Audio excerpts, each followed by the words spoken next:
Greetings, Engineering 1166. Our second video project, Group 15, decided that our topic of instruction will be in the thermodynamics field. Cycles, especially the Carnot cycles, are good approximations for modeling inventions before any prototypes are built. They help engineers decide whether the design meets the minimum specifications of their task. Our project will focus on finding the coefficient of performance of an air conditioner and an approximation of the refrigeration cycle. After fixing the different states of the air conditioner, we will use the first law of thermodynamics to determine the net heat transfer into the system. Once we find that, we will be able to determine the coefficient of performance, valuable piece of knowledge in the refrigeration cycle. The COP is useful when comparing different refrigeration cycles. A thermodynamic cycle is one with various processes at the end of which all properties are brought back to the initial state. Work and heat transfer are process dependent, so they are not properties and do not have to be brought back to the original state. A refrigeration cycle is a thermodynamic cycle in which work is put into a system to take out as much energy by heat transfer from a cold reservoir through the system and eventually into a hot reservoir. An air conditioner we will be using will demonstrate this cycle. First, we must list the assumptions that we are going to be using for the experiment.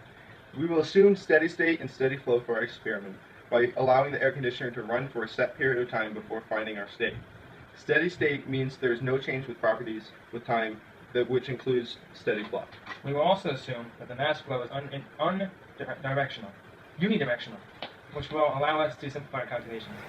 For our project, our central equation is the first law of thermodynamics for open systems. The first law can be used for both open and closed systems, but since our system is an open one, we have to include mass flow into our energy balance. Mass flow has the mass entering the system and the mass exiting the system. We have the enthalpy in, the enthalpy out, the kinetic energy in and out, as well as the potential energy.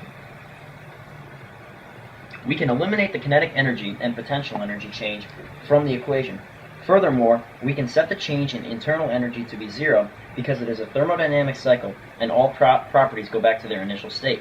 We can also eliminate the potential energy effects in the mass flow because it basically stays constant. Furthermore, we can assume the mass flow rate is the same leaving and entering because there is only one inlet and outlet. This leaves us with our modified equation. We simply need to fix the state at each end using different properties and solve for the net heat transfer into the system. Before we do any calculations, we have to discuss the difference between reversible and irreversible processes. For our experiment, irreversible processes are also known as Carnot processes.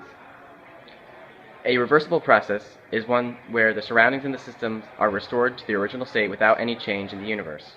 Irreversible processes exist in the real world. All actual processes are irreversible, meaning that there are some irreversibilities such as friction or heat that cause reversible processes to not exist.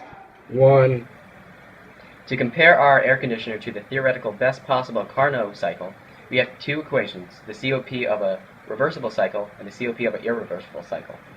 Our COP of a reversible cycle takes the temperature reservoirs and compares them to get a value that's over 1. The irreversible process is always lower and compares the work into the system that is underneath the heat transfer into the system. For this experiment, we first need to set up our system, which is the air conditioner, just by plugging it in simply. And the whole premise of this experiment is to identify our system's boundaries, which is the inlet, the outlet, and we will measure the temperatures and the speeds of the air flowing through these system boundaries. So now we have to find the properties of our surroundings. For pressure, we have to assume that it's just atmospheric pressure of 101,300 pascals, and temperature we can measure using this device. Coming out, the temperature is 73 degrees Fahrenheit, and coming in, it is 80.1 degrees Fahrenheit. The next value we have to determine in the system is the velocity going into the system, the velocity leaving the system. The velocity leaving the system is 5.2 meters per second. The velocity entering the system is 1.2 meters per second. The next step in our solving for the coefficients of performance, we must first find the Q in of the system. We're given a bunch of data, which includes the area of the inlet, the velocity in and out of the air conditioner, the pressure, and using enthalpy charts, we're able to find the enthalpy at state 1 and state 2, which is the in and out respectively. We're also given, on the machine, the work into the system and the heat out of the system, as well as the temperatures of the hot and cold reservoirs. In order to find the mass flow rate of our system, we must first find the specific volume of the inlet air. We can assume that it's an ideal gas because our pressure is near atmospheric pressure, So using the ideal gas equation PV equals RT, we're able to solve for the specific volume to be equal to 0.824. The R we use is R the gas and not the constant R of 8.314. Mass flow rate is solved by using the equation of the area of the inlet times the velocity over the specific volume. Plugging those values in, we're given a value of 0.175 kilograms per second. Using our modified first law equation from before, we're able to solve for the net Q in. Using our data from before, we plug it in, and we're able to get negative 0.3511. Using the QCV equation, we're able to solve for the net for the Q in, which is 1.108.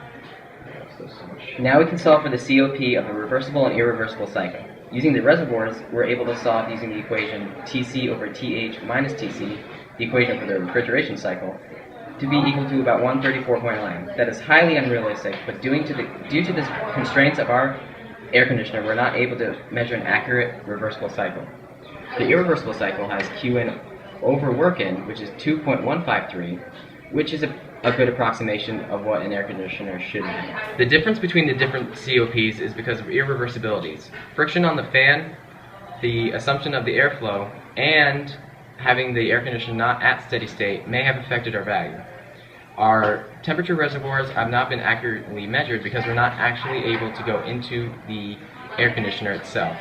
But using this data, we're able to compare different models and seeing which air conditioner does the best in comparison to each other. Comparing the coefficients of performance on the thermodynamic refrigeration systems is crucial in the understanding of any prototype or design. The first law of thermodynamics, as well as the equation of coefficients of performance, allow engineers to figure out where the designs can be improved. I hope you enjoyed our video. Thanks for watching.